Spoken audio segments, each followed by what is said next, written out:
View from the Gutters, Episode 9.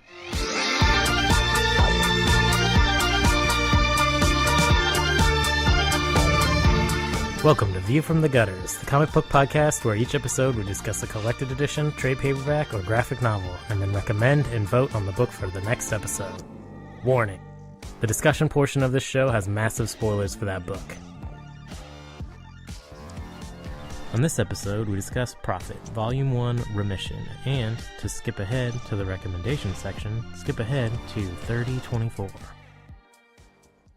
Hello everybody, welcome to episode 9 of Oprah's Comic Book of the Month / Year Club. I'm Andrew Chard. I'm Joe Preti. I'm Tobiah Panshin. And I'm Matt McGinnis. Yay, there are 4 of us.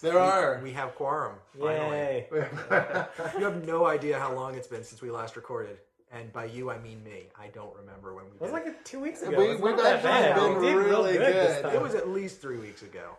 No. It was 2 weeks ago. Was it? It was. Yeah. It was. We actually made a schedule. We did it. I did. We did it. It was pretty amazing. I just told everyone we were going to do it. And it's because we had a backup list of people that were supposed to be here, like a mile long. And how many people didn't show up? At least everybody. We had Brand. Oh yeah, and Kate, that's and right. Sam. That's Sam, three. Didn't show up, but the cool people are here, so that's fine. Yeah. Oh. The people, the best looking people are here. I will agree with that. The people with the most beards. Thank God it's a radio show. We can't get comments. You guys aren't really. You guys are bad looking. Yeah, but they're just jealous. You can't know. I'm wearing a paper bag on my head just in case.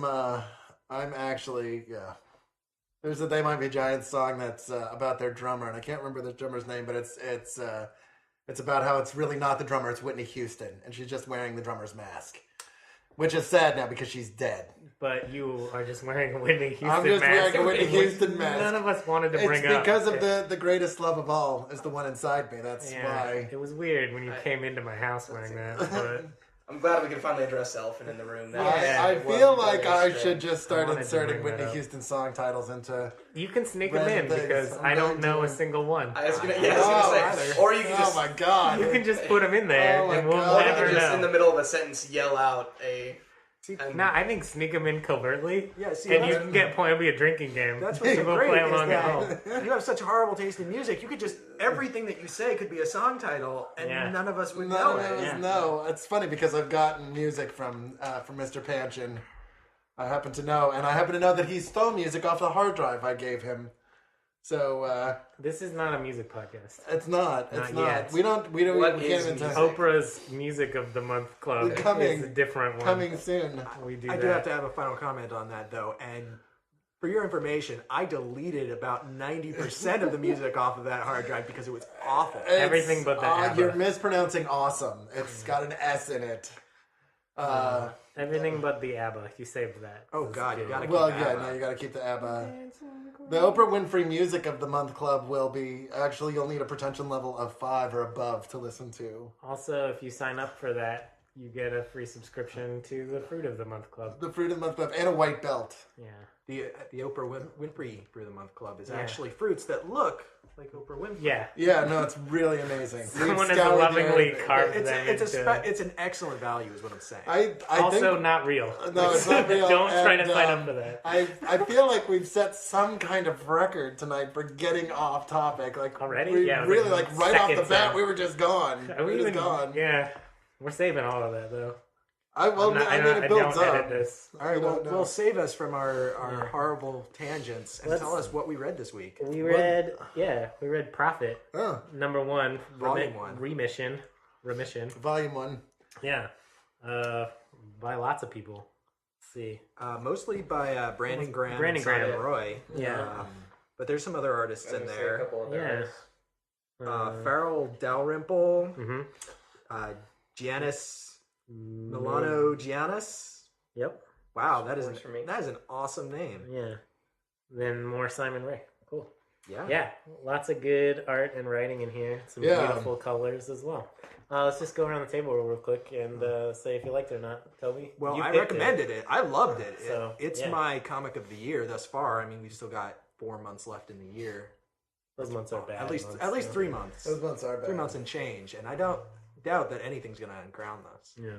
I thought it was amazing. Well, I liked it a lot. I don't know if I'd go quite that far, but I did. I thought it was thoroughly enthralling and definitely different than anything I'd read this year, which was fantastic. It was a breath of fresh air for sure. Yeah. I loved it. I thought it was great. The art is fantastic. You know, it's really nice when you get a new writer, like chapter 4, you get a different writer-artist. Chapter 6, you get another, and chapter 5 too. You just get like new artists in the last half of the book every issue, and all of it's good. The colors are fantastic. The story's really good. Actually, chapter 5 is illustrated by Brandon Graham, who, as we discussed previously, also did King City. Yep. Yeah. Yes. Yeah, that one's beautiful. I mean, I they're all love his art. Yeah. No, his art is So excellent. clean and It's very, to my eye at least, very Miyazaki influenced. No, there's Definitely. a really, really heavy Miyazaki. It feels like there's a heavy just anime influence in this in general. Yeah, Yeah. for Oh sure. yeah, of both course. manga in general. I feel that there's a lot of science fiction that happens in manga that's of a very different lineage than modern American science fiction. Yeah. And I think it's going back in a way to science fiction of the 30s and 40s and 50s. Oh no, absolutely. And this draws from that a lot. No, And it it's totally incredibly fascinating to me just how alien it is. Oh yeah. Yeah. I mean, there's a part of every issue, but it happens multiple times in each issue, I think, where you kind of have to like catch, ground yourself, get your feet in the story because it's so strange and so out there, and so little is like spoon fed to you that it feels so foreign from traditional comics where everything is like really laid out very thoroughly in front of you. It reminds me a lot of the Conan stories, the Dark Horse Conan stories that are coming out, where it's like you got to take a little bit of time to get used to the world, like what part of the world Conan's in now, what part of the world like you're exploring, and it happens even faster than in the Conan stories because you get like 6 issues to explore a city in a Conan story, but in Prophet you get like just 4 panels. You get and, thrown into it. It's great. It's so good. John Prophet is just like, you have to, and without spoilers, but you have to kind of like adapt to this new atmosphere that John is in. This new You definitely character. hit the ground running with this. Let's give just a little bit of spoilers. Well, we do spoil stuff for sure. So with the story, when the story starts out, he's awoken from cryosleep. Yep. And it's, God knows, millions of years in Earth's future, Yep. to the point where humanity is a distant memory, and the world is covered in just all of these different species, and it's not clear if they're aliens or things that have evolved on Earth in the millions of years that have passed. And it's just this utterly different world that he's trying to survive in and complete his mission. And so he's traveling from place to place, experiencing all of these totally alien cultures. Yeah, they're just completely out of any context that he has. Yeah, it's the fantasy element of sci-fi, Absolutely. It's that fantasy story where it's like what are these creatures? Fantasy used to mean fantastic. When we say fantasy now, we're always like elves and dwarves and whatnot. But this is like fantasy, Right. like it is the fantastic. What's so great about it is that like there'll be a random panel and something will happen in the panel that's completely out of context with everything else that's going on. But it leaves you feeling like there is this entire world that exists that you don't know about. That is just barely intersecting with the story being told. And you'll never get to know about it too, and that's kind of cool as well. Well, it's like the Conan stories. I think this is, which I've read the Conan stories and they're great, and they're unapologetically fantasy. Conan is a badass, and unapologetically so. He's the James Bond of barbarians, right? Like, he's really like, he's there to have sex with your women and kill everybody that gets in his way, period. Yeah. And this is unapologetically sci-fi, and it's like being on a train. You catch glimpses of things outside the window, and maybe once in a while you'll see a scene unfold, but that's all you get before you go into the next tunnel. And that's what makes it compelling. It makes you kind of like, it gives you that, it just whets your appetite a little bit. You're like, oh wow, that was great. I've never seen anything like that before. And so you read on in hopes to maybe catch another glimpse of it, to see what they're going to do with it, if anything, and it's rewarding even if that doesn't happen. It's still pretty It keeps you on your toes too. 'Cause, Yeah. like you never get to feel like satisfied with the world. You're like, now I know everything. Yeah. Like that's never gonna happen. It always like takes your feet out from under you. It reminds me a lot also of a lot of British science fiction, like 2000 AD. That's There's what- a big yeah. influence of that going on. I was also reminded a lot of Mobius Warhammer stuff. 40K. Yeah. And a lot of the other like British science fiction out there. It felt to me like a really good melding of these kind of Eastern manga ideas with this more Western, like sci-fi idea with the action and the. I mean, it really felt. But Brandon Graham's stuff, like King City, feels like that too. It's got all these really weird ideas that if we tried to explain would sound kind of like, how does that work? But you see it unfold on the page, and it works. It works like deep fried pickles. I'm incredibly impressed with Brandon Graham right now. I wasn't aware of King City. It's a couple of years old. Yeah. Well, Image just reprinted it from and I just caught up with it this year.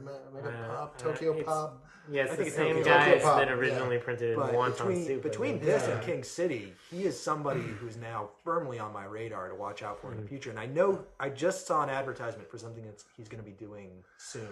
I'm going to have to look at what that was called. Yeah, I can't remember. but I've seen his name pop up a few times. He is going to be somebody really important, I think, in the next few years. If you're paying attention to comics. And this series too, like Prophet, I'm really excited to see where that goes and what he does with that. Well, my favorite, I have to say, I've been holding on to this for a while now, but my hands down, I love this, and my favorite thing about it is that this was originally a Rob Liefeld book. Yeah. This was a Rob Liefeld book about a man with no ankles and badly drawn feet with a bendy sword. And a bendy gun and a bendy sword with two chests, one on his front, one on his back, in the Rob Liefeld style. And if you don't know what we're talking about, you need to go to Google right now. You need to pause this, go to Google, and just type in Rob Liefeld art. And just cry. Just cry a lot. Yeah, and just weep. I mean, prepare yourself first. Like, you may... So the next Brandon Graham project, it comes out next month, October. It's called Multiple Warheads. It's from Image. I know nothing about it except that I'm going to be buying it. Yeah, because it's going to be good. This isn't obviously a recommendation, but I recommend that you buy this. Well, immediately. He needs to be... I mean, and this is the thing.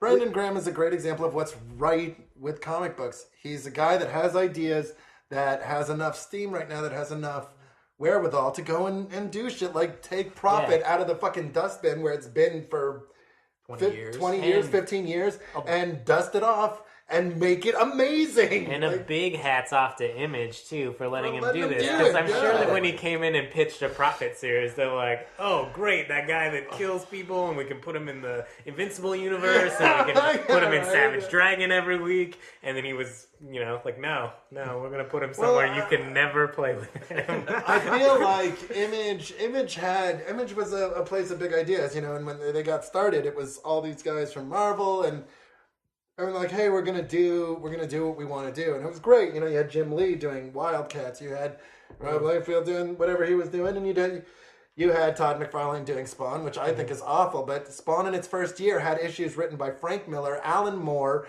Dave fucking Sims wrote an issue of Spawn in the first year. And Neil Gaiman, which led to an amazing lawsuit. Which is fun reading. Oh, it is fun reading. It's hilarious. Issue 9 is like the only one that doesn't appear in any of the reprints of Spawn. Yeah, is the Neil Gaiman one. I mean, and that's royalty. That's comic book royalty right there. That's huge. I mean, you can say whatever you want about Todd McFarlane. You can't say he was not ambitious.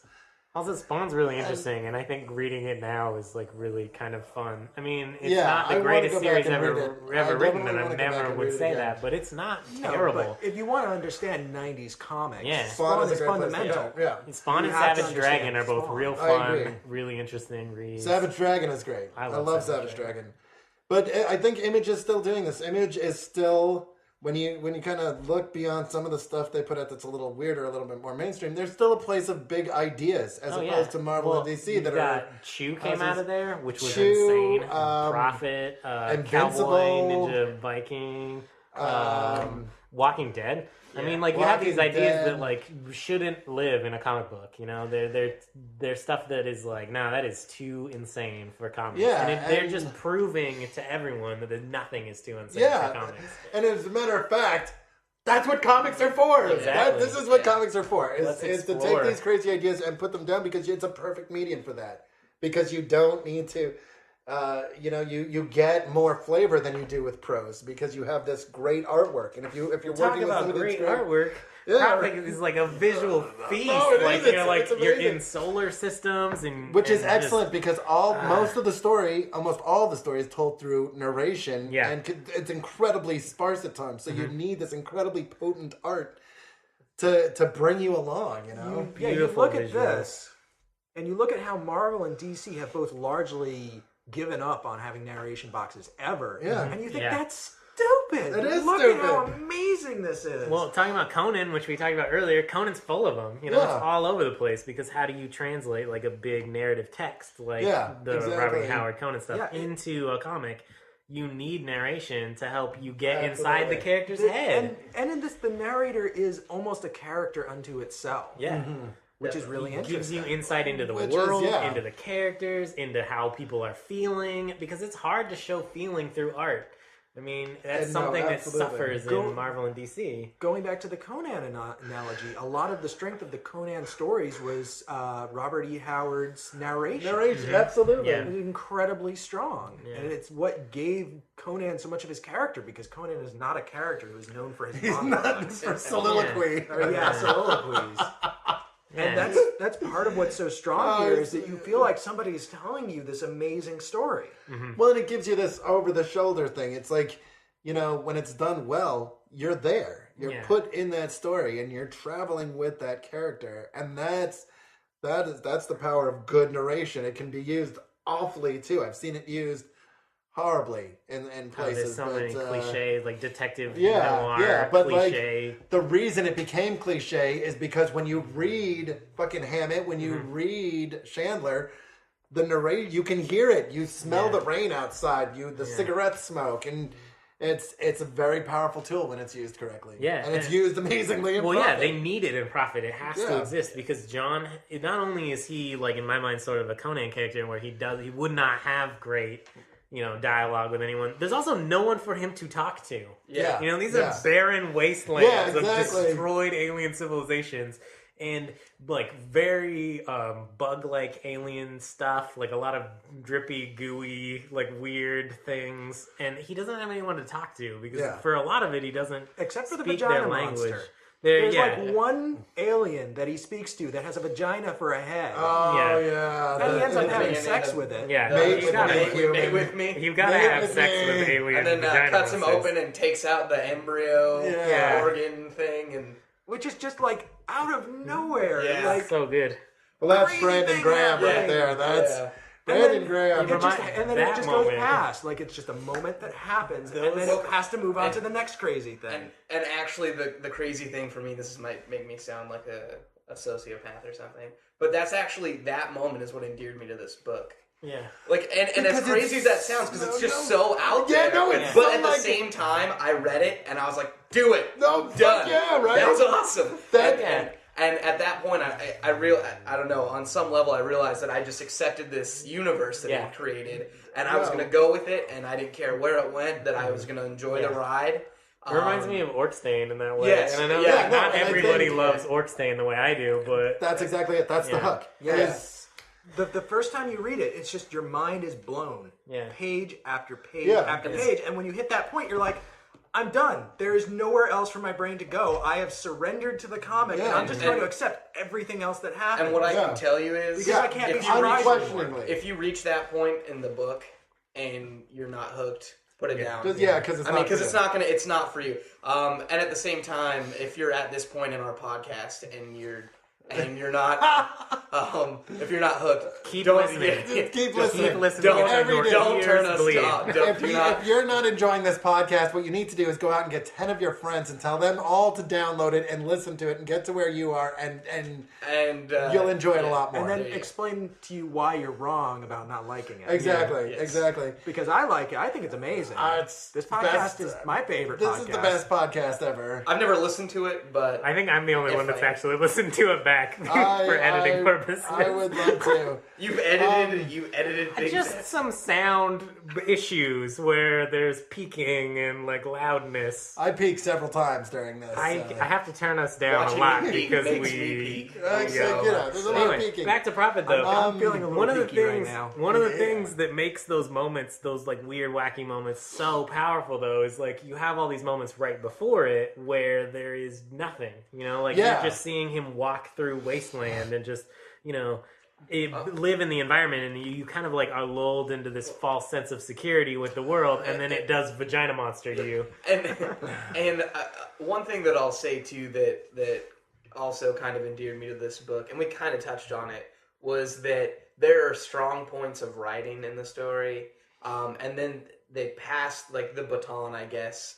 to the artwork so seamlessly, where there's times where you read and you're engrossed in what's going on because of the narration, because of the story, because of what's happening. And then there's times where there's panels where he is just kind of walking through this wasteland. Yeah. But the art is so good and so detailed, and there's so much going on. Those are my favorite that panels.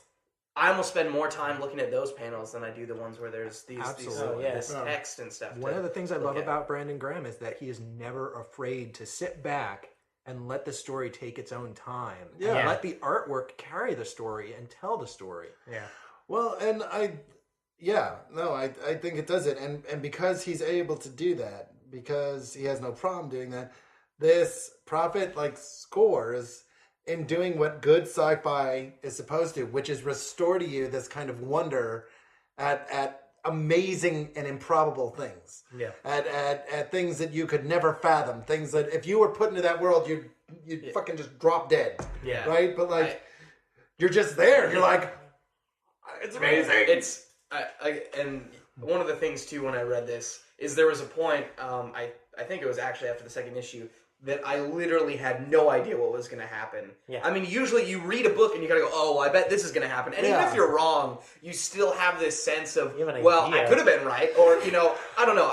But with this, I literally would sit back and multiple times I would go, oh, I have no fucking clue what's going to happen. Yeah. And that excites me. That's awesome. It's exciting. That is one thing I will say about the story as a whole it was when we started the podcast, I said it was refreshing. It was a breath of fresh air, and it's true.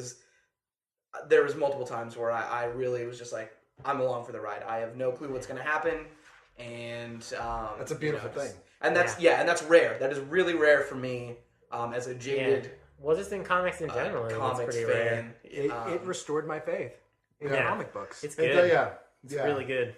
I think this deserves a thorough recommendation to anyone that is willing to take, a chance with a book. Willing to risk vagina monsters. Yeah. Vagina monsters and weird crystalline creatures and just the aliens are all real just cool great. too. I mean, I think the thing that just was so odd to me was how much he eats throughout the course of this book. Every couple of pages he's eating something. You don't know what he's eating. Yeah. He probably doesn't know what he's eating. No, and he has to. It says multiple times too that he's happy that there's something he can eat because his body's slowly adjusting. Yeah. And it says it multiple times, like he's slow. He's always changing. Every day he's able to eat more of this planet's food. There's a great scene too where he eats a thing and he's like, he didn't taste the whatever in the food, but he felt it. And the next panel is him throwing up the food because it's all so bizarre and odd. But it also, him eating all the time reminds you that time is passing. Oh, yeah. Unlike a lot of comics where no time has passed in 20 issues, in this book, it feels like years could have passed since the beginning of issue 1 and issue 3. Where he says that, because he didn't have the supplies from the pod that came up, I think the third pod, well, now it's going to take him, it's going to be, or I think he says it's going to take months now without supplies. Yeah. And in a couple pages, he's now to where it was he was Right. going. Yeah. But the great thing about that too is you don't forget that this time has passed. The eating helps. Yeah. Yeah. It also helps to humanize him, like Yeah, in a weird that's- way, because he's so foreign in this world too, because he's not human. Like he's got all these extra abilities and extra, like strength, and his senses are heightened, and he's not human either. Yeah. But eating helps you, like Ground helps him. you remember that he's just like he's a human character, Yeah. Absolutely. Or at least Yeah. at one point was. Yeah. Well, he's a machine. Yeah. Right. Like he Right. needs fuel, and that's it. Right. Like he's got everything else he needs, and that's there's this feeling of Well, I wouldn't phrase it as him being a machine. I would phrase it as him being a tool. Yeah. yeah. I mean, yeah. I think He knows what he has to do, and he's not gonna let He has a mission Small- to fulfill. yeah. He has the tools that he needs to do it, and he's not going to let anything stop him. yeah. Although there is some great moments in the book where he does kind of like falter from his path, and you can kind of see that could have ended him, but Yeah. and in a way it helps him like remember, oh yeah, I have a job to do. you The know? king. Yeah, When the he- king when part, right? So he Yeah, he that's- steps in a place he shouldn't have stepped in, and the voice, quote unquote voice in his head is telling him, well, no, don't do that. You have a mission to accomplish. Yeah. So it's yeah. only through kind of listening to himself and his instincts is he able to succeed Yeah. in his mission. Do you guys read a lot of the Old Prophet? Because I didn't. I haven't either, and I know that it picks So- up so much later that it's Yeah. not really connected to the Old Prophet Well, stories. the one thing and that it's I was one that it's something that I've wanted to go back and look at, not because I expect it to be good, but just but just for contrast, Yeah. just to see what it well, was really like. Do you guys know what this robot is? Then I guess No, in I'm pretty chapter sure 5, I'm pretty sure that nothing that happens in this story has Has anything to do with the Okay. original Prophet. I didn't know if this was like a thing, like that he had robot No, and something. again, one of the cool things about the story is the depth of time at play here, and the feeling that this is a universe where things are going on, and some robot could just wake up from the depths of time Yeah, and suddenly pick up its mission again, Yeah. like it Yeah. had never left off. right. And it's like, okay, here's this anomalous robot, and it's doing its thing, Yeah. Yeah. and that feels natural in the story. Oh Yeah. yeah. Well, and also they do give you hints and moments of like, oh yeah, it's gonna take him months to walk, or oh, this is taking days for him to climb a thing. But there's also moments in the book where you like have 1,000 years passed, or 2,000 years passed, because it's not all about that initial story, that initial Right, well, mission. there's the so- initial 3-issue Yeah. story arc, but then the story keeps going and Right. more stuff happens, and you're picked up and dropped at different places and different times with Yeah. different characters. right And it's all related to the main story. in a but- great way. Yeah, I mean, this part I actually don't want to spoil because I want you to read it. I want you to experience it for Yeah, yourself. I mean, with if fresh they're eyes. playing along with the podcast, they'll have read it because we told them to read it last month. So we can spoil everything, But maybe not. I don't know. We'll I save don't that. know. We'll save that nugget for you. I think it's an important nugget to it's say. such a great moment in the story too. Yeah. That I guess we'll save. Well, that and one. the payoff, I think, as well. I think normally when we talk about this thing, the payoff, we're either talking about something maybe a little older, or we're talking Yeah. about parts that really aren't. This is a big payoff, Yeah. and I think it's important to kind good. of, yeah. And it So, makes me want to keep reading the series. Oh, absolutely. which definitely. I have done, and it is incredibly good. How many issues are out now? There's 9, I think. Oh, the very 6 cool. that are collected Okay. in this volume, and then 3 more. Cool. Yeah, I'm definitely gonna go pick those up. They're very. You definitely should. That's a beautiful thing. I mean, Awesome. Brandon Graham is doing great things. Yeah. And, Read all of this stuff. Yeah, Buy all everything his you can get books, your hands on. Send him money. Just send him unsolicited checks. Just rolls of quarters. Just whatever you can mail yeah, to your him. firstborn, whatever. Just anything to help him continue to make great comics. Great And, comic and if you books. see him on the street, you should definitely yell and throw things. Yeah, Like good things. Like, good Yeah, things, like things your he underwear. would want. Things he would want. Yeah. Or, just give him a sandwich. Yeah. I'm sure maybe he's hungry. He's hungry. I don't know. Just help out. he Give could money be- to the people that deserve money, which are really, that's what we need to do. Talented storytellers. Yeah, Yeah, exactly. Yeah, If he ever starts a Kickstarter, fund that. Yeah. Yeah. Definitely. Do what you can for these creators, and also like I'm curious to go look up these other artists who I've never heard of, and see what else they've done because their art is amazing, and I want to. It really is good, and unlike a lot of things that has multiple artists, throughout the story, it feels like you're looking at a connected universe. It feels cohesive. Where it can be very jarring to have suddenly a different artist with a different take on the character. Yeah. This all feels like a part of something, and the change in the art almost feels like a change in narrator voice. Like it feels like it's a part of the story. It's a freshness. Yeah, no, I definitely issue. thought that was, which makes sense, right? It totally makes sense. It's a slightly different style, maybe. Somebody else is telling the story now, and that's for me. That was part of the trip. That part of the greatness of the trip was that there was this kind of like this freshening. It's like, oh, now we're gonna go and look over here. Now we're gonna see this. Yeah. You know, and it was done really well. It's seamless. The whole thing is seamless. It's real good. It is. All right, it's a thorough recommendation. It's. I mean, yes, absolutely. Let's talk about our picks for next month. All right. Next 2 weeks. Next fortnight. Next fortnightly. Yeah.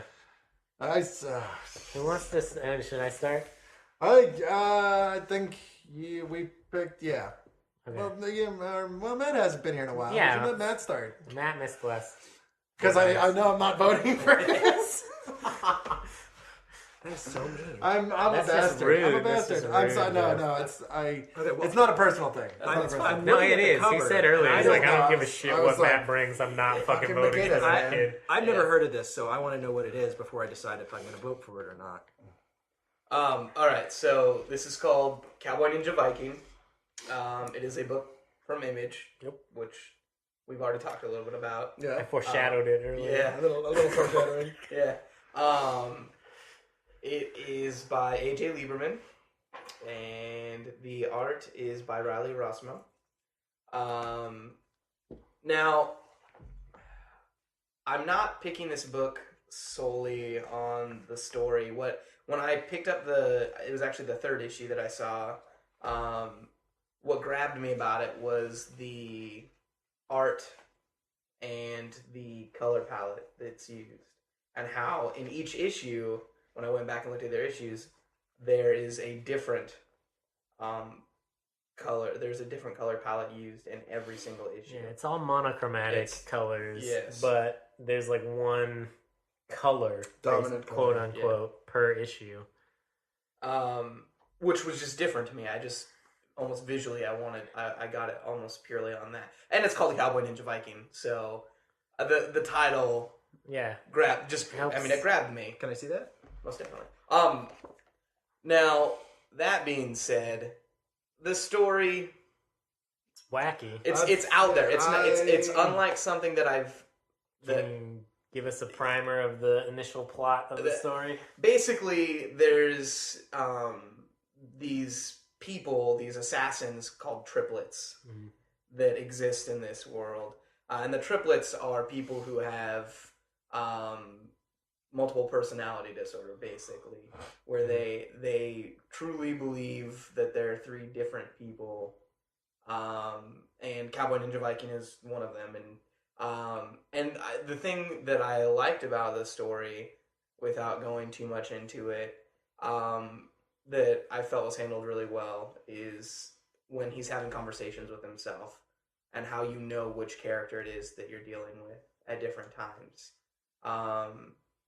But I mean, it's just different. It's different than he has the skills of each of those. He does, things, yes, right? Like he so, does. he like has some kind of past knowledge of like previous. It's not. Is it ancestral? I don't know if I picked that up right or not. Like if he had like it's really previous difficult for me to figure out what was. I feel like they don't touch on it for a reason. Yeah. Right. No, totally. You know, but yes, you definitely get the sense that there's either training involved, or maybe when he was created, if you can use that word, that there was some sort of government implantation or something along those lines. They never really touch on it, but there are definitely points where it's not just some guy who thinks he's a cowboy and a bunch of westerns and Right. or samurai movies. I mean, there's actual bona fide talent and skills involved. But basically, it's just this. It starts out with just this one trip with the Cowboy Ninja Viking, and as the story progresses, you find out that there's more. And it's basically about him kind of trying to figure out his origin or kind of where, what's going on in this world. And you see these people who are kind of pulling the strings, and it's just different. It's different. To be honest with you, I thought it was a fun read. Yeah, I haven't read this one. I've just read about it, and I've been meaning to pick this up. It looks very interesting, and I did not know about the art palette until I started looking through it. I think that's really cool. Look very interesting. It's got a very sketchy style. There's a lot of halftones used. I liked the art. That was my favorite thing about it. I tried to read it, and I think maybe I just wasn't in the right headspace to do it, or something. I just wasn't able to kind of wrap my head around it, but. I mean, the art was amazing, and I think the idea is awesome too. I think the whole it's a image shadow line, which is the imprint from Mark Sylvester's imprint and image, right? Yeah. Yes. Weird. And you cannot put it in short boxes. Yeah, it's it's like Golden Age style. It's not quite Golden Age, but. That's irritating. Yes, it did bother me. But as someone who doesn't care, I just crumple my comics up and throw them away. Totally. Just as you should. Once you've read it, I actually make piles of them. Jump into them like they're leaves in the fall. Totally. That's what I do. All right. I'll go next. Yeah, Toby. What do you got? So my pick for this episode is North 40. It's by Aaron Williams, who you may know from Nodwick and PS 238. Mm-hmm. Yeah. He's largely known for his kind of more humorous writings. Yeah. This is not that. No, it's a 6-issue limited series. It was put out by Wildstorm about 3 years ago. It takes place in a small town in Texas. Everything is fine one night. Next morning, everybody wakes up. The town has been absolutely destroyed. And everyone in the town has been turned into some sort of monstrous creature or have some sort of odd creature. Yeah. It's very, very explicitly Cthulhu mythos. Yeah. It's very dark. It's very disturbing. It's, in my mind, the most incredible Cthulhu mythos story that's been produced in God knows how long. And it's kind of this very human story about these people cast into this situation that's so outside of ordinary human life and human morality and forced to deal with it. And I think it's absolutely great. I think they need to make a movie of this immediately. And they need to cast Regina Wellesley in it. I've thought about this a lot. I told Toby the other we were talking about it, and I was like, the only thing I did not like about North 40 was that there was not more of it. And that is a crime. Is it a completed? It's a complete story. Yeah. But it ends in an open-ended way. Six. It's 6 okay. issues. Yeah. Cool. And it's definitely the setup for a longer story that could have come after it. I'm not sure why he doesn't done more. Huh. If I ever meet him, I'm going to ask him about it. Yeah. You better believe that. All right. Sounds good. I have not read any of that one, so it's good. I thought it was really good. I haven't read any of the picks besides mine this week. That's good. That's good. I love that. It's an opportunity to learn. That's why I do this, because I get bad book recommendations too. Yeah, selfish of you. Yeah. I know. I did it just for me. Totally a dick like that. Yeah. My pick is something I picked up on a whim. But when I tell you the title, but you're going to understand why. My book is Infinite Kung Fu. It looks so cool. The cover is just like... And it looks so long. And it's really not. It really is infinite. You will breeze through it. I read it literally in an afternoon. Yeah, it's an afternoon's reading, and it is a Kung Fu movie and graphic novel form. It is excellent. Kagan McLeod does it.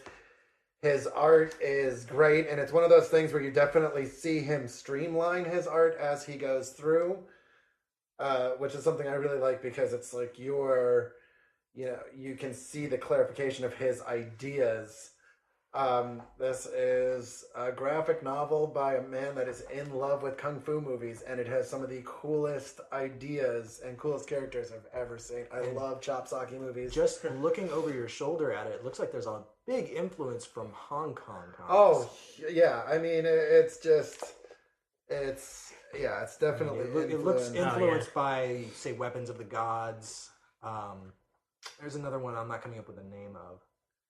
I love the presentation too. Like Yeah. Top Shelf always puts out like really nice looking books. And Oh, this is yeah. cool. It's like midway between a hardcover and a softcover. Yeah, book. no, it's Like a library definitely bound. Yeah. it's library bound. It's really so you cool. Can kind of, It's got a stitched binding, but it's got a soft cover. Yeah, it's really cool. yeah, which is nice because it's not heavy. But I'm telling you, it's one of those things. I bought it on, I saw it in a comic shop, and I was like, I think I swore a vow to my sensei, to my sifu, that I would buy anything with kung fu in the title. And I sat down and I literally could not put it down. I think it's... Well, I know that has been on the most highly recommended list at one of our local comic book shops, the Danger Room, conveniently located in downtown Olympia. And it's been on my list to look at for a number of years, and I've never had the opportunity to actually sit down and read it. Yeah, it's good stuff. It's funny because I was talking to a couple people about what I was going to recommend tonight, and I was going back and forth, and I'm like, and I went into talked to you this afternoon. Yeah, you this didn't afternoon. even bring this up. No, I did too, and I went into my room. I just got a new bookcase. I just moved, so I got all my comic books out, and they look beautiful. And I look at my shelf. Honestly, it is enough comic books to kill a man.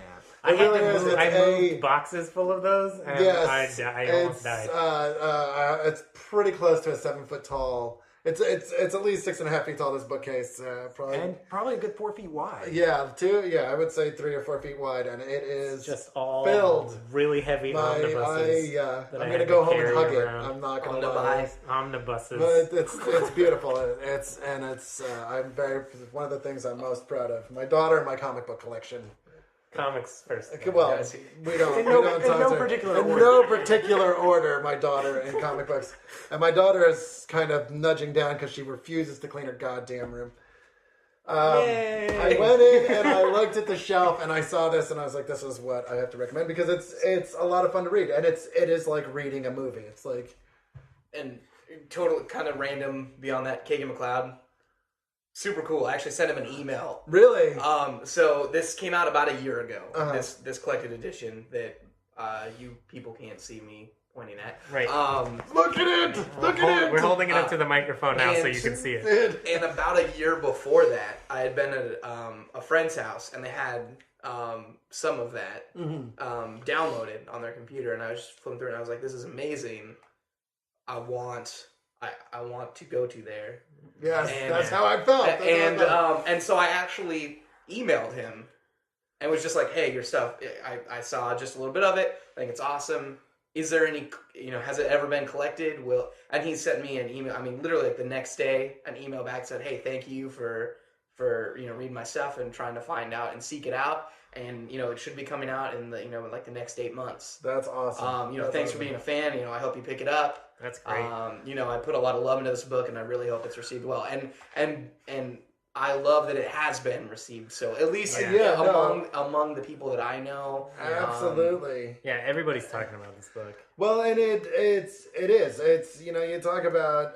I think there are two kinds of ideas. There's those that are conceived and they're ill conveyed. They are not done well because Zack Snyder's Sucker Punch is an amazing example of this. Right? It was. I mean, all the elements were there, but pretty. who knows where they went? Yeah. And there's something like Infinite Kung Fu, which is a labor of love, and you can tell that this is not just something he threw together. This is something he thought about. This is something he wanted to convey certain ideas, and he conveys them.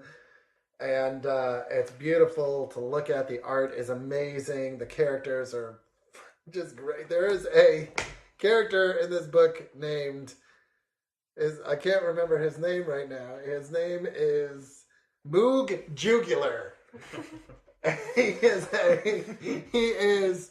Have you ever seen Game of Death? Kareem Abdul-Jabbar is in Game of Death, and if you don't know who that is, you need to stop listening right now because you're making me feel old.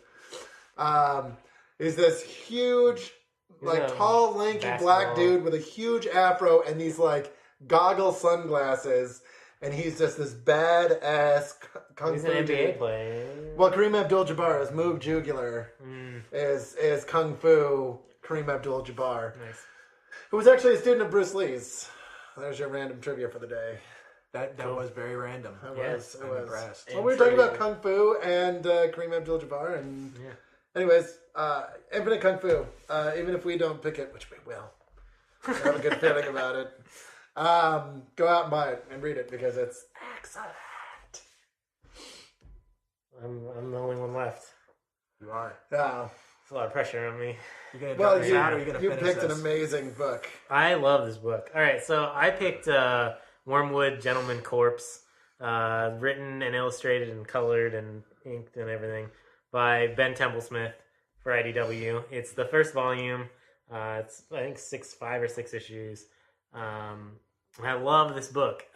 This one is not my favorite one either. The series keeps getting better too, so keep reading it. This is just a really good primer. So, Wormwood Gentleman Corpse, he is a worm, interdimensional demonic worm thing that lives inside this dead guy's corpse that he has reanimated with magics.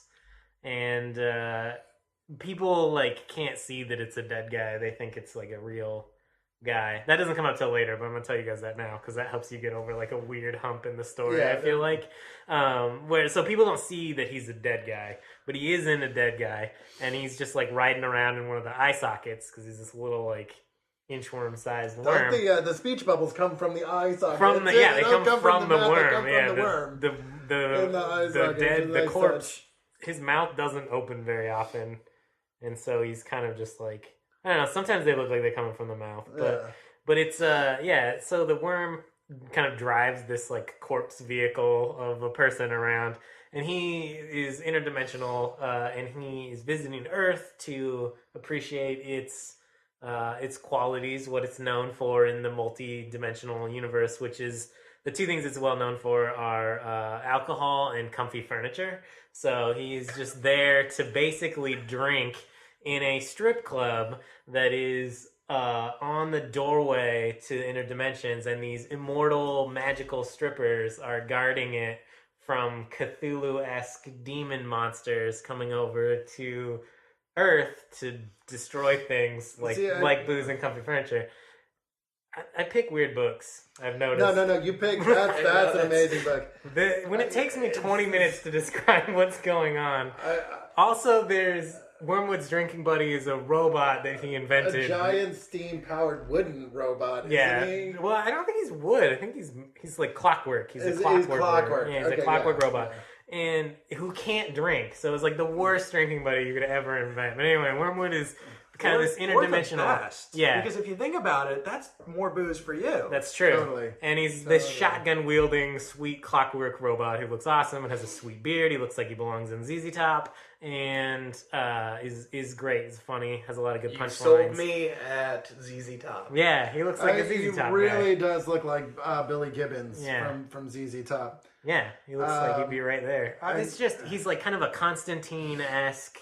John Constantine-esque, he's magic, a better, quote he's unquote. a happier John Constantine. Yeah, he is. Yeah. Reading this does not make you want to open a vein like reading Constantine all does. Constantine's friends have died, so I don't really feel, and it's all John's fault. So I don't really feel bad that John Constantine is depressed. I think at a certain and point it becomes their fault. It's like, oh, you're John Constantine? I can't see you. I'm sorry. It's before they knew, I don't know. I love John Constantine. I love all of Hellblazer. Read it. It's good. This guy, he's a funnier, quippier, Ben Templesmith is Australian, but I get the feeling that Wormwood is British. I don't know why. He feels I read British. him as kind of this quippier John Constantine type character who is still enjoying being magical. Ben, does he have a voice like Scar from The Lion King in your head? It's much more refined. It's much more like Tom Hardy, but not Bane. Like Tom Hardy in Tinker Tailor or something, It's much more refined British gentleman. Oh, or Michael Fassbender in Inglourious Bastards. Okay. You know, that like very British. Yeah, no, I gotcha. Cool. I love Michael Fassbender, by the way. Just watch Prometheus. It's good. Anyway. And That's an opinion. I think that Ben Templesmith is he does not draw, he does not pencil, he does not color. He makes sweet love to the pages. Everything he does. Also, if you've only known Templesmith from 30 Days of Night, this art is better. Because 30 Days of Night is really what I found anyway reading it. Is like it's really hard to tell like what's going on between the panels because he's illustrating this great atmospheric dark story in 30 Days of Night, where in Wormwood he wants you to know what's happening. It's more like the art from Fell, which is also excellent. Yeah. And this art is him incredibly excellent. Fell and incredibly not completed. Yeah. And incredibly never will be. Thank you, Warren Ellis. Yeah. I forgot about that one. For doing what you do every time. I like to call Fell Copper Jerusalem. The same way that I like to call Dr. Sleepless Science Jerusalem. Yeah. Because I feel like there's these threads that are just omnipresent throughout Warren Ellis' work. But Fell is real good. Behind Planetary and Transmet, it's excellent. That's a great story. I can't. Someone brought that once from one of them. Transmet? No, Fell. For one of our episodes. Yeah, no, it's and Templesmith does this 9-panel up per page thing that is incredibly difficult to pull off, but and he doesn't just amazing to read. In Fell, it's awesome. Oh God, he doesn't do it in this, which is kind of nice. He does a lot of great. One of the best things about Templesmith is his understanding of how panels work on a page and how they work together to tell a story, and he nails. I mean, you never have to work to read the story. Yeah. It's a breeze. It's really makes crude. You want to read it. It's really crude. It's very it's funny. It's lighthearted at the same time. It is like cataclysmic apocalypse doom. And those things like go together hand in hand, you know, like demon doom and funny quippy things. Funny quippy beer swilling. That's why interdimensional worm. Yeah, there's a lot of good stories that combine those two things. So. I agree. I think so. Yours is the one. I'm voting for yours. I love Wormwood. I think it's good. I can't vote for Stick mine. with it past the first one too, because it keeps getting better. I'm gonna go home and buy them all. They're so good. I forgot. It's like there are holes in my collection. I need. It's fun. I reread it very quickly today. You put me in a very delicate situation because I desperately want to vote for Infinite Kung Fu. I think what we should do is vote for Infinite Kung Fu and I'll read Wormwood. Also, no, you can't do 2 books, Joe. That's against the rules. rules. I mean, we don't. We can do a twofer. No. I mean, double whammo. What we need. I got to use double whammo. What we need to do is we need to double whammer. That's what it was. Whammer. Whatever. Okay. We need to have a second chance podcast at some point, and maybe we should revisit some of the books that didn't make it. And also, if you bring a book, but I don't know why I'm saying this on the air, but if you bring a book and it doesn't get picked, you can bring it again next week. No, totally. I want to do that sometimes. Because next week, regardless of whether or not Infinite Kung Fu gets picked, I'm bringing back King City. But I like the second chance idea. Second chancers. We could do a big episode where we bring out like 10 books. And we'll just do like 15-minute speed reviews because of we've like 5 books. We can speed pitch our. Yeah. All right. Who wants to vote first? You voted. I voted. I'm voting for Wormwood Gentleman Corpse because I can't vote for mine. I'm going to vote for Wormwood as well, purely because it's the only book I haven't read. And another side note, I literally, my top 3 picks were Infinite Kung Fu, North 40. I was literally looking at those 2 books, and Cowboy Ninja Viking. But I thought I'd brought North 40 already, and Infinite Kung Fu I was going to let another friend of mine borrow, so I was like, I'll bring it next time. I was like, there's no way it's so out there, there's no way they'll bring it. If you did recommend North 40 and I wasn't here, that's awesome. And we definitely need to find other people to unknowingly recommend it. Yeah, I want because to. it can't be recommended enough. I need to go back and make a list of all the books we've picked, and when I put the episode descriptions up in iTunes, like I'm gonna put not only what we picked but also what we recommended. Right. So Yeah, it's easy to see. But it would be cool to have a list because they're again all books you should read regardless. Except for The Last Unicorn, which was. You know what? I want to read that still. Bernie brought that on like the first episode. Last Unicorn. Something. Anyways, we're not going to talk about my history with that movie. So yeah, the movie's good. Also, the art in that book was like really good. He picked it as a joke because he didn't know like what we were doing. But I flipped through the art and was like, "This is actually like I kind of want to read this." I remember that we were making fun of it, and then towards the end of the podcast, you were like, "Wait, guys, I want to read it. This actually looks like it could be good." All right. Well, I guess I'll vote for Wormwood simply so it'll be unanimous. All right. But I need to borrow Infinite Kung Fu from you, Joseph. I don't know. I think really what's going to happen now is this is going back in the... No, it's fine.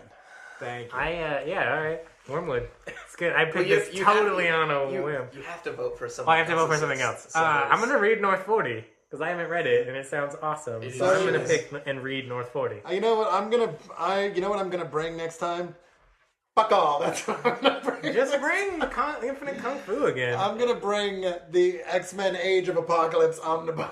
I need to read the. I'm gonna vote for that because Warren Can we Ellis preemptively was one of his early wrote Excalibur. work. Yeah, I thought it was Generation Next. No, it was. I think we had this argument before and we didn't resolve it. It was Excalibur because If you say so, Warren Ellis. No, because Chris Bacalo and who else was doing Generation Next? No, Warren Ellis wrote Excalibur because he rates this great scene where the Age of Apocalypse. Nightcrawler takes care of Dead Man Wade, who is the Age of Apocalypse Deadpool, by basically leaping onto his shoulders and teleporting away with his head. And it's great because Rick Remender does this great homage to that. He brings Age of Apocalypse and he's like, oh shit, it's Dead Man Wade. And he fucking exact same thing. He does the same thing and it's hilarious. Yeah, which is in Uncanny X-Force, which we've recommended 10 times, but definitely read here's it. Here's the recommendation again, is go out and read it because... Fuck! Because I need to bring a Remender book next time, because we're always talking about Remender. Yeah, that's true. Here's the deal. You just need to read all of the... Anything we ever anything we ever... From our lips to your ears, we know what's going on here. I mean, I know more than any of these guys. That's why they won't pick my books. But right. They're afraid that it'll get to me. No. Read everything we've recommended because clearly we're right. I'm going to bring a Remender book next week. I'll forget. Do it. Someone remind me. I have no idea what I'm going to... I won't have anything. I'm going to bring the Parker books. Oh, you were... Yeah, that's you're what going you're to read Jeff... Darwin Cook's... I always want to say Jeff Darrow, but it's not Darwin Jeff Darrow. Cook's... Darwin Cook's Parker adaptations will blow your mind out of the back of your skull. They're good. They won an Eisner. Yeah, they did, and they deservedly so. Yeah. Deservedly so. The Hunter won an Eisner. That's really good. All right, we'll see you guys when we see you. Thanks for listening. Bye. Love you. We love you. Bye. Bye. Bye.